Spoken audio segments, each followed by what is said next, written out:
GOP presidential hopeful Vivek Ramaswamy seems to be getting exactly what he wants following Wednesday's debate. Lots and lots of media attention. Amongst Ramaswamy's surprising supporters, Megyn Kelly and Glenn Greenwald. Those two appeared on Kelly's show and agreed that Ramaswamy's diagnosis of the Great Replacement theory as a policy of the Democratic Party is correct. Take a listen. I listed the things that Vivek said, like January 6th was an inside job and this. And the one thing he said in there that I will give him is the Great Replacement theory is a Democrat thing. It's not a Republican thing. He's 100% right about that. But the Democrats will never admit that. They want to say Tucker's a racist, and I'm sure Vivek's a racist. Vivek's a Nazi.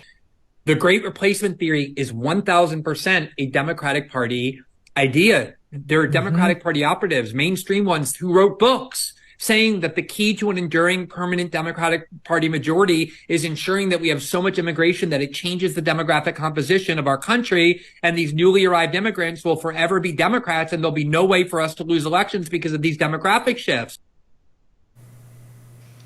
Not everyone was as impressed as Megyn Kelly and Glenn Greenwald with Ramaswamy's performance. However, CNN's Van Jones claimed he was, quote, literally shaking during Vivek's comments and said it was just one step away from Nazi propaganda. Let's watch that.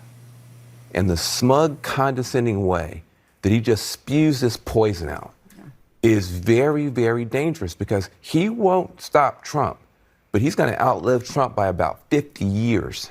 And you're watching the rise of an American demagogue that is a very, very despicable person. Yeah. And I was shaking listening to him talk, because a lot of people don't know that is one step away from Nazi propaganda coming out of his mouth.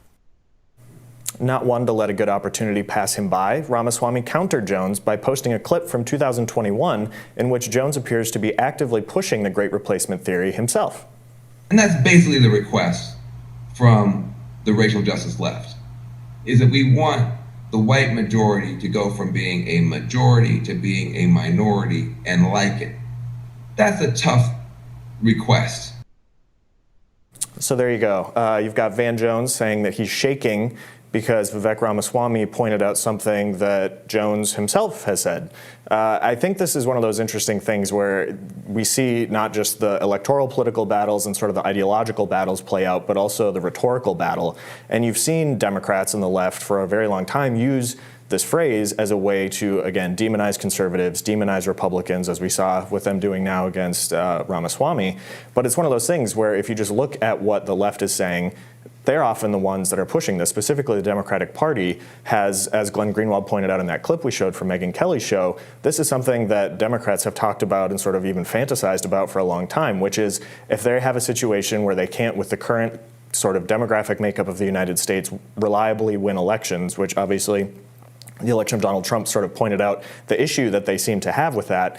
They're just going to sort of change everything. They can't do it through redistricting. They can't do it through, voter laws. Instead, they're just going to try to import more people. And I think, as Glenn Greenwald was pointing out, it's something that is not a new idea, but it's one that has been used more as a weapon against conservatives and the right recently. Yeah, I like that you point out the rhetorical battle facet of this, because it feels like everyone's talking past each other there between Kelly and Greenwald to Vivek Ramaswamy and Van Jones. It is a, idea that there could be a shift towards Democrats if we see an influx of immigrants. As someone who's a progressive, I don't like that the Democratic Party feels entitled to every vote from every person of color. I think that's ridiculous. They need to pass policies that are popular if they want to win.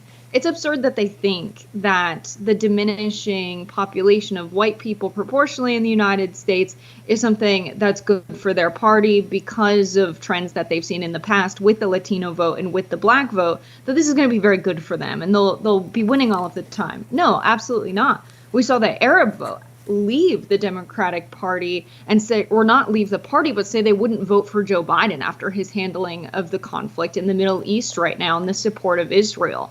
So they're really not as entitled to this immigrant vote as they say they are.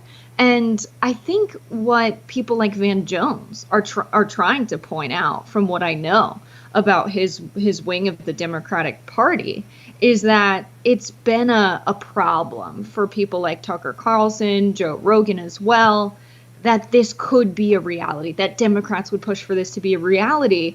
The reason they're taking issue with Joe Rogan saying things like the Democratic Party's getting a bunch of immigrants into the country so that they vote for them and then they win elections, and that's why they just want open borders.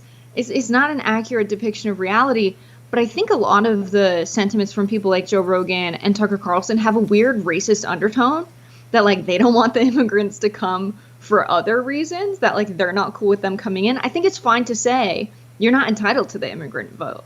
We can have a legal migration policy, but I wouldn't guarantee that they're voting for you. But I think some of the rhetoric around the Great Replacement, especially if you watch Tucker Carlson's segments before the Buffalo shooting, it seems to be fear-mongering about white people not being the majority anymore and them losing political support.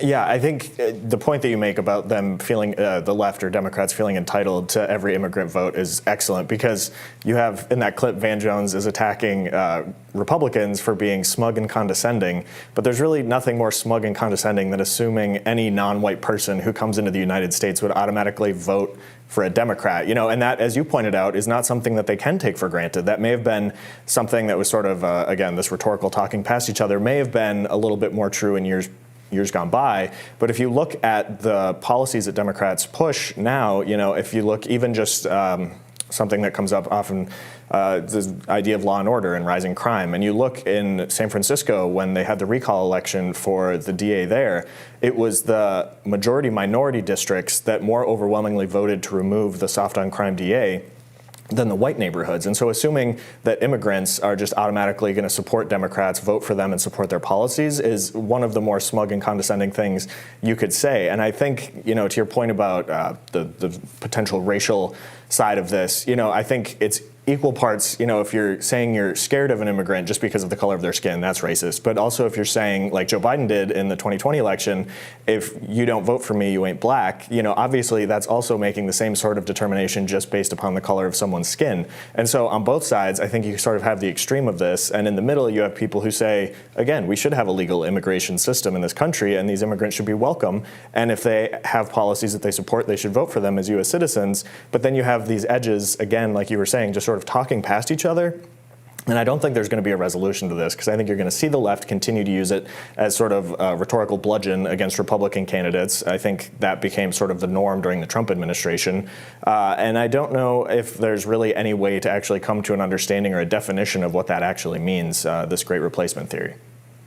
Yeah, absolutely. The interesting thing about this, it's such a political conversation right now, because Joe Rogan was recently talking about this on his podcast with comedian Stavros, who pointed out his father's been in the country for over 40 years and still can't vote. It's actually difficult to migrate to the United States and get registered to vote. So it really highlights how so much of the conversations in mainstream media and in popular media are not representative of reality.